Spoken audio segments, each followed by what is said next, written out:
Picture this, a Malaysian immigrant sitting cross-legged on the floor of Kensington Palace. No security hovering, no royal protocol.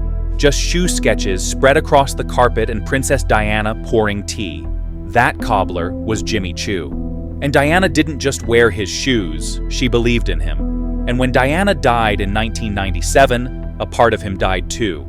Because what followed wasn't about fashion anymore. It was about ownership, control, and money. It was about his rise, his dominance, and his messy fall. The humble beginning, the hospital ward workshop. Jimmy Choo didn't start in Milan or Paris. He started in a rented hospital building in Hackney, East London. It was cold and cramped, but Jimmy's was all the fire he needed. Jimmy Choo Yang Keat was born in 1948 in Penang, Malaysia, into a family of shoemakers.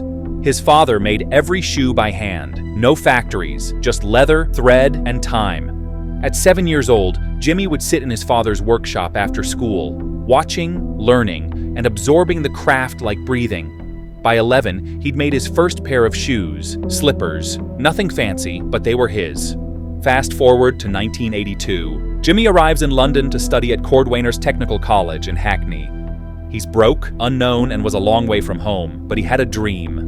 So, after graduation in 1986, he opened his own tiny shop in that old hospital building on Kingsland Road and began creating something entirely his own. Then, in 1988, his efforts paid off. Vogue featured him. Suddenly, editors are taking notice. Fashion insiders are whispering his name. Then, in the early 90s, lightning struck. Princess Diana starts wearing his shoes. The princess and the cobbler. Their first meeting was like a fairy tale. Jimmy gets summoned to Kensington Palace in 1991. He's so excited he can't sleep, so terrified of oversleeping that he practically stayed awake the entire night. He, a cobbler from Malaysia, working out of a converted hospital ward in Hackney, getting called to fit shoes for the most photographed woman on earth. When he arrives, Diana's lady-in-waiting asks if she should stay during the fitting. Diana waved her away. No, I'm comfortable with Jimmy here. They sit on the floor together, Diana in her palace, Jimmy with his sketches spread around them. She asks about his father, his mother, his family. She offers him tea, biscuits, kindness. Not the performative kindness of someone doing charity work, the real kind. Every time he visited after that, she'd help him pack up his samples and carry the heavy bags to his car. Picture it, the Princess of Wales in Kensington Palace, helping a shoemaker carry bags to his car because she didn't want him to struggle alone, not as a princess performing charity, as a friend. People don't realize what that meant for Jimmy. In the brutal world of high fashion, where your name is everything and your connections are currency, Princess Diana didn't just endorse his shoes, she validated his existence. She made him feel like he belonged in rooms where people like him weren't supposed to be. When she'd travel abroad, she'd call him personally. Jimmy, can you design a range for me? Different countries, different occasions, different needs. He'd sketch. She'd trust him completely. I'll leave it to you, Jimmy. You're the expert. Imagine that. The most famous woman in the world telling you she trusts your vision completely. The relationship was pure. Two people who understood what it meant to be scrutinized, photographed, and judged. They were both outsiders in their own ways. Diana, trapped in a royal marriage that was collapsing publicly. Jimmy, an immigrant building something from nothing in a world that didn't always welcome outsiders. They found in each other something rare, genuine respect. As he enjoyed before Diana died, he had met Tamara Mellon. She was a former Vogue accessories editor and the daughter of Tom Yeardy, who co-founded Vidal Sassoon. She knew fashion, she knew business, and she knew an opportunity when she saw it. In the early 90s, Tamara would call Jimmy constantly, asking him to customize shoes for editorial shoots. She recognized what he couldn't see about himself. Jimmy was a genius craftsman with zero business sense. After she quit Vogue, Tamara made her pitch in 1995. Let's take your couture workshop and build a ready-to-wear empire. Jimmy was hesitant. He loved the idea of couture, the time, the detail, the craft. Making one perfect pair of shoes could take 2 weeks with 8 people assisting. Tamara wanted factories in Italy. She was thinking about mass production and global expansion. They were fundamentally different, but despite this, in May 1996, they made it official. Tom Yeardy invested £150,000 in exchange for 50% of Jimmy Choo Limited and the rights to use the name. That detail matters. The rights to use the name. The first Jimmy Choo store opened on Mottcombe Street in London in fall 1996. The timing was perfect. Princess Diana wore Jimmy Choo pumps to a Chicago gala that June, stepping out of her car in a powder blue mini dress with matching slingbacks. The photo went global. Suddenly, everyone wanted to know, who is Jimmy Choo? Then, 1997 happened. Diana died, and when she died, Jimmy lost more than a client or a celebrity endorsement. He lost the woman who made him feel like he belonged in that world. And in some ways, when Diana died, Jimmy lost his protection in the industry. She was his validator, his proof that craft mattered more than pedigree. Without her, he was just another designer in a world that was about to get a lot more dangerous. In 1998, HBO's Sex and the City, Season 1, Episode 5. Jimmy Choo gets mentioned, featured, and highlighted. It was made essential to the plot, and so the celebrity-driven marketing strategy kicks into overdrive. Tamara, along with Sandra Choi, Jimmy's niece, who'd been designing with him since 1989, and their PR agency started targeting red carpets aggressively. The strategy is genius. They dye shoes to match actresses' dresses for the Academy Awards. They loan pairs to stylists weeks in advance. They track which celebrities are attending which events and make sure Jimmy Choos are available in the right colors, the right styles, the right sizes. They were not just making shoes, they're building cultural currency. They make Jimmy Choo synonymous with glamour, sex appeal, and New York City sophistication. Every time someone wears Choos on a red carpet, it's not just an endorsement, it's a cultural statement. Jimmy Choo doesn't just become famous, it becomes a symbol for fantasy, style, strength, and independence.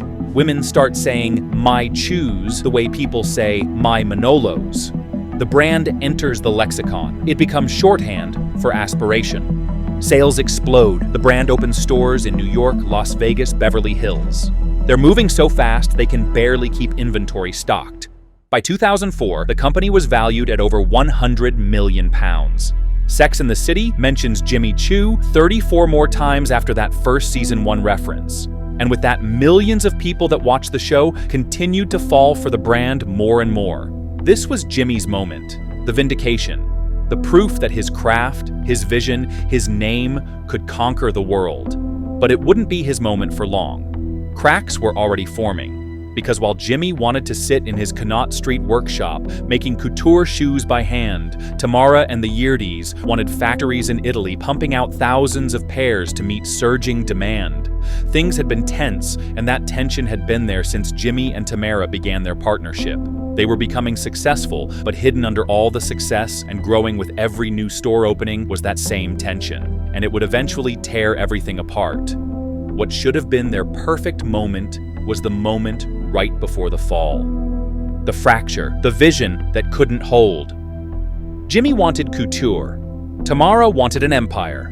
Jimmy wanted to sit in his workshop on Connaught Street, where he'd moved his couture operation in 1998, making shoes by hand, one pair at a time. Tamara wanted Italy, factories, ready-to-wear production lines pumping out thousands of pairs. Tom Yeardy, Tamara's father, often played mediator, calming tensions, smoothing conflicts, keeping the partnership alive.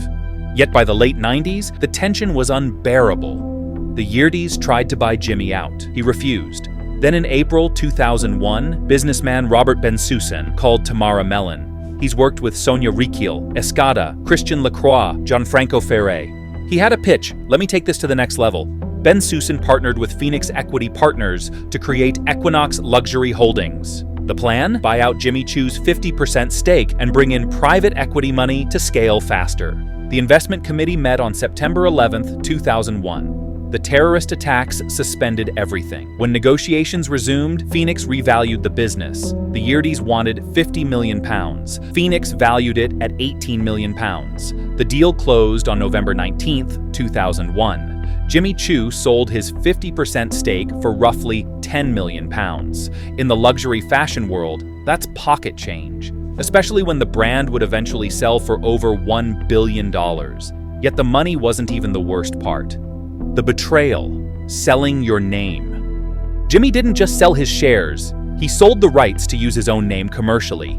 He signed away the legal right to put Jimmy Choo on any ready-to-wear footwear ever again. Imagine waking up one morning and realizing you can't use your birth name on the thing you do best.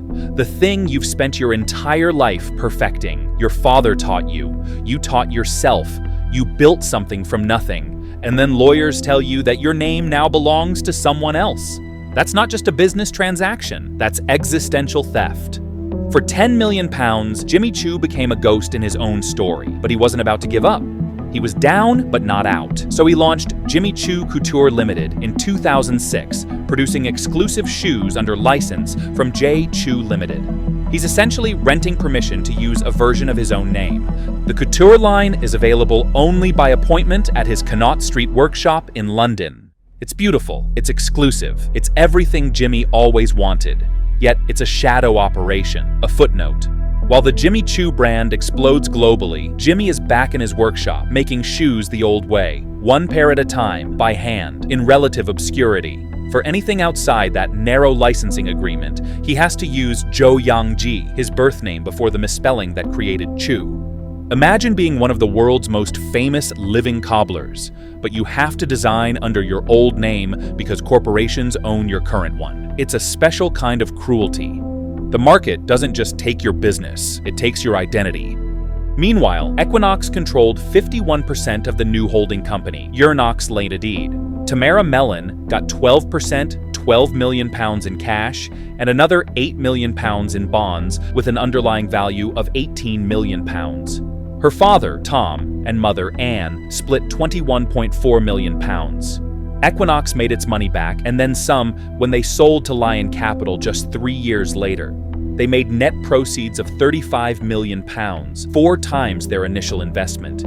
Not bad for 3 years of work. For Jimmy, he watched his name become a poker chip passed between investment firms, each one squeezing harder for profits, each one moving further from the craft that built a brand in the first place. And he couldn't do anything about it because he'd signed the papers, taken the money, given away the one thing that was truly his. Then the flipping began. The private equity carousel, when brands become poker chips. Over the next decade, Jimmy Choo changed hands 4 times, passed between private equity firms like real estate. Each new owner squeezed harder for profits. In 2001, Equinox Luxury Holdings buys in. In November 2004, Lion Capital acquires a majority stake, valuing the brand at £101 million. In February 2007, Towerbrook Capital Partners and Gala Capital bought the company for £185 million. In 2011, Labelux, a division of Jabby Holdings, acquires Jimmy Choo for £525.5 million. With each sale, the brand became more corporate, more distant from its roots. Handbags were added, small leather goods, fragrances, sunglasses. The focus shifted from craft to scale, from quality to quarterly earnings, from shoes made with soul to products manufactured for margin. Tamara Mellon made an estimated £85 million from the eventual sale in 2011. She stepped down from her role with nearly £60 million. Even she couldn't escape the machine she'd helped build. She'd spent 15 years building Jimmy Choo into a global powerhouse, 15 years navigating private equity owners who cared more about EBITDA than elegance, 15 years watching the brand she co-founded drift further from what it was supposed to be. The private equity carousel was exhausting. Every few years, new owners, new strategies, new demands. Each firm wanted more growth, higher margins, faster returns. The brand wasn't a craft anymore. It was a financial instrument, a vehicle for returns, a portfolio company in a deck presented to limited partners. Tamara took her payout and left. £85 million, nearly £60 million in her pocket after taxes and fees.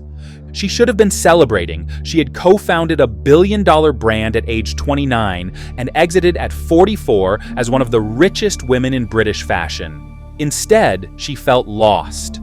In interviews later, she described the decade under private equity ownership as one where she felt increasingly powerless, even as president and chief creative officer.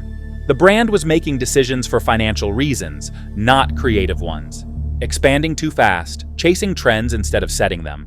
Then she tried to build her own namesake brand in 2013. She interviewed over 50 women. She listened to what they wanted. She envisioned something revolutionary, a brand that moved as fast as the internet, releasing products monthly instead of seasonally. Investors liked the pitch. She raised $24 million.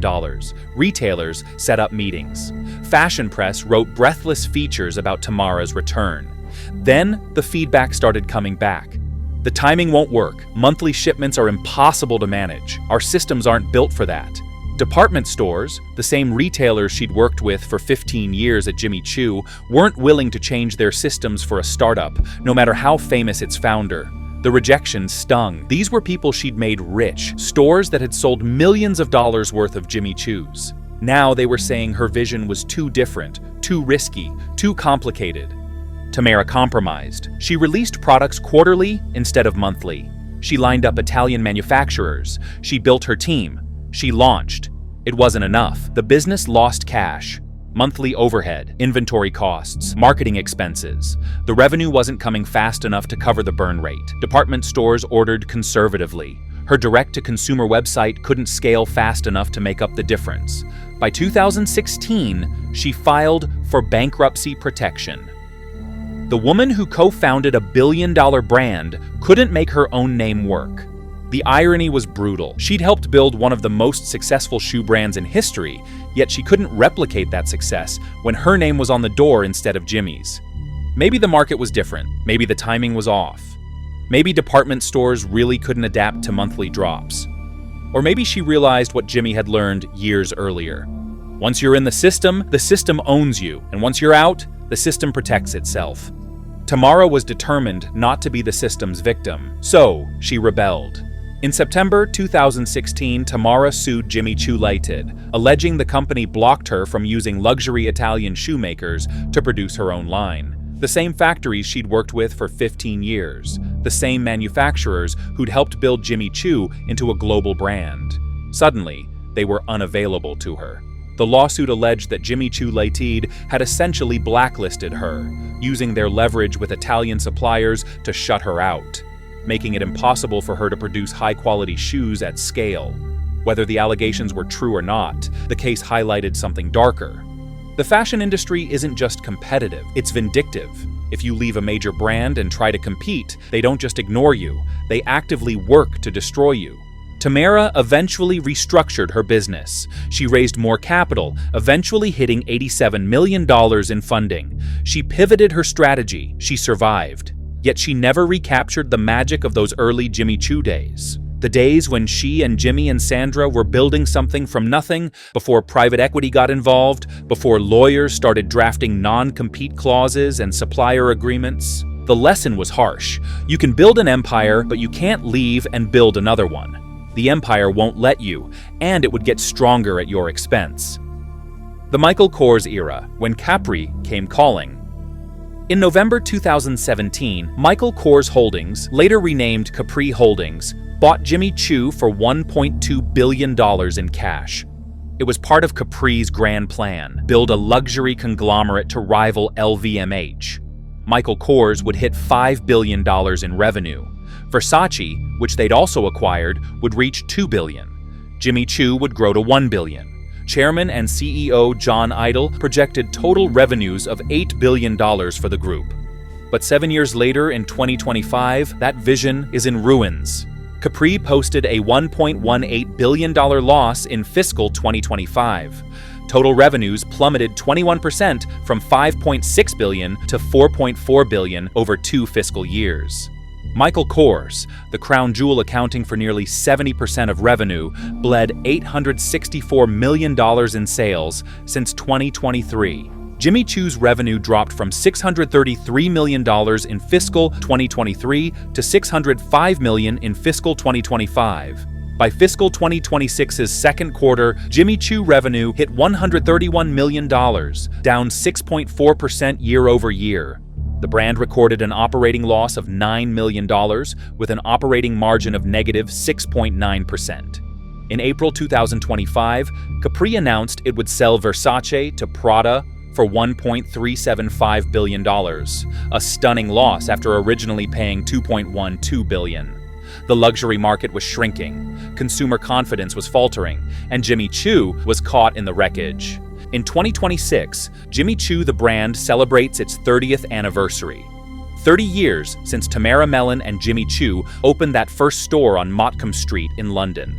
30 years of red carpets, celebrity endorsements, billion-dollar acquisitions, and corporate restructuring. The anniversary campaign is interesting. They launched The Archive, 1997 to 2001, a collection of reissued styles from the brand's first 5 years. The Leo leopard print sandal from the Sex and the City opening credits, now selling for $795. They also reissued a couple of other pieces from the Sex and the City line. Creative director Sandra Choi, Jimmy's niece, the only member of the original founding team still there, curated the collection with fashion designer Connor Ives and journalist Alexander Fury. In press conferences, Choi said, "We looked at 3 decades of work and dialed back to the first 5 years. Why? Because those years truly represent the heart and soul of Jimmy Choo. They're our roots, where it all began." Notice what she's saying. Out of 30 years, only the first 5 represent the heart and soul of the brand. The years when Jimmy was still there, when Princess Diana was alive, when the shoes were made with intention, not just inventory targets, Choi continued. In looking at these styles, I saw ideas that are still essential to Jimmy Choo today. Eternal values of glamour, of femininity, combined with make and craft. Make and craft, the exact things that got squeezed out when private equity took over. The Archive collection is beautiful. The campaign featuring it is gorgeous. Fashion editors love it. Influencers post about it. Customers actually buy the reissued styles. Yet, there's something deeply sad about the whole thing. The brand is celebrating 30 years by mourning its first 5. They're throwing a party for a ghost. They're selling nostalgia for a version of themselves that died in 2001 when Jimmy sold his stake. Fashion journalist Alexander Fury, who helped curate the Archive, said in interviews, "There are such good vibes around Jimmy Choo. They're shoes that lift your spirits. It's about glamour as being not so much about how you look, but how you feel, about confidence and positivity." Designer Connor Ives, who was born in 1996, the same year the brand was founded, talked about growing up with Sex and the City. "I had so many questions, mainly relating to the looks. I'm sure it inspired a lot. Everyone's talking about the glory days, the cultural impact, the moment when Jimmy Choo wasn't just a brand, but a movement. Nobody's talking about the current financial struggles, the operating losses, the revenue declines. The brand is desperately trying to find its DNA for the anniversary. Except the DNA was always Jimmy Choo himself. Meanwhile, the actual Jimmy Choo is 77 years old, still sketching by hand, still making shoes at his Connaught Street workshop, still emphasizing kindness in interviews. He lives a quiet life in London. He travels occasionally. He still loves the craft, even if excluded from the house that bears his name. He gave an interview in 2023 where he joked that even while older, he still likes to party and rises late the following day. He enjoys Malay food, but has developed a taste for fish and chips, having been introduced to pie and mash 40 years ago when he first came to England. He talks about his students at his academy, young designers learning the craft the way he did from his father in that workshop in Penang. He's proud of what his name became, even if he doesn't own it anymore. Yet there's a sad longing to how he talks about the early days. The irony is suffocating. The brand celebrates 30 years by looking back at its first 5 years when Jimmy was still there, when Princess Diana was alive, when the shoes were made with soul instead of scale. They're mourning a version of themselves that died when Jimmy sold his stake in 2001. They're selling reissued shoes from the Archive as if they're artifacts from a lost civilization. And in a way, they are. Because the Jimmy Choo that made those shoes doesn't exist anymore. It's been bought, sold, flipped, restructured, and corporatized into something unrecognizable. The Archive collection is gorgeous, yet it's also an admission of failure. An acknowledgement that everything after 2001 was a slow drift away from what made the brand special in the first place. And Jimmy? He's still there, still working, still believing in craft over commerce. Still making shoes the way his father taught him, the ghost at his own party. And the party he is missing is for his creation that is soon about to become a ghost itself. Capri Holdings is in survival mode. CEO John Idle announced they're focused on executing strategic initiatives to stabilize the business in fiscal 2026 and return to growth in fiscal 2027. They plan to use proceeds from the Versace sale to repay most of their $1.76 billion in debt. They've authorized a new $1 billion share repurchase program expected to begin in fiscal 2027. They're renovating 50% of Michael Kors retail spaces over the next 3 years. They're launching new handbag collections. They're betting on celebrity endorsements and Hotel Stories marketing campaigns featuring Suki Waterhouse and Uma Thurman. For Jimmy Choo specifically, management projects revenue of $565 to $575 million for fiscal 2026, with an operating margin in the negative mid-single-digit range. Translation: they're still losing money. Retail analyst Neil Saunders was blunt. Jimmy Choo's performance was not bad, but the brand is far too small a part of the business to make up for the bad performance at Michael Kors. The brand that was supposed to hit $1 billion in revenue is now struggling to maintain $600 million. So, what's next? Jimmy Choo, the man, got £10 million in 2001. 24 years later, that seems like the deal of the century for everyone except Jimmy. Tamara Mellon made £85 million, only to watch her own namesake brand file for bankruptcy. Private equity firms flipped the brand 4 times in a decade, extracting hundreds of millions in profits. Capri Holdings paid $1.2 billion, and now the brand is worth significantly less. Meanwhile, Jimmy Choo still sits in his London workshop, sketching shoes by hand, unable to use his own name commercially. The brand celebrates its roots, while the man who planted them is legally barred from the garden. This is what happens when craft meets capitalism, when the soul meets the scale, when a name becomes more valuable than the person who carried it.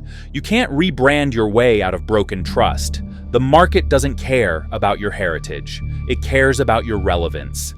And Jimmy Choo learned that the hardest way possible. So here we are, 30 years after Jimmy Choo and Tamara Mellon opened that first store on Motcomb Street. The brand is wobbling, revenue declining, operating losses mounting. Private equity owners are long gone with their profits, and Capri Holdings desperately trying to stabilize what they bought for over $1 billion.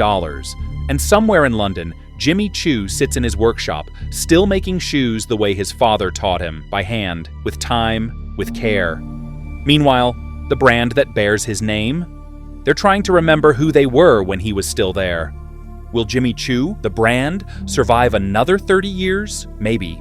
With the right strategy, the right leadership, the right market conditions.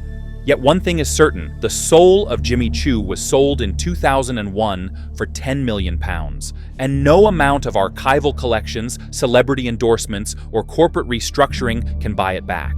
What do you think? Did Jimmy Choo make the right choice selling his stake? Could Tamara Mellon have done things differently? Drop your thoughts in the comments.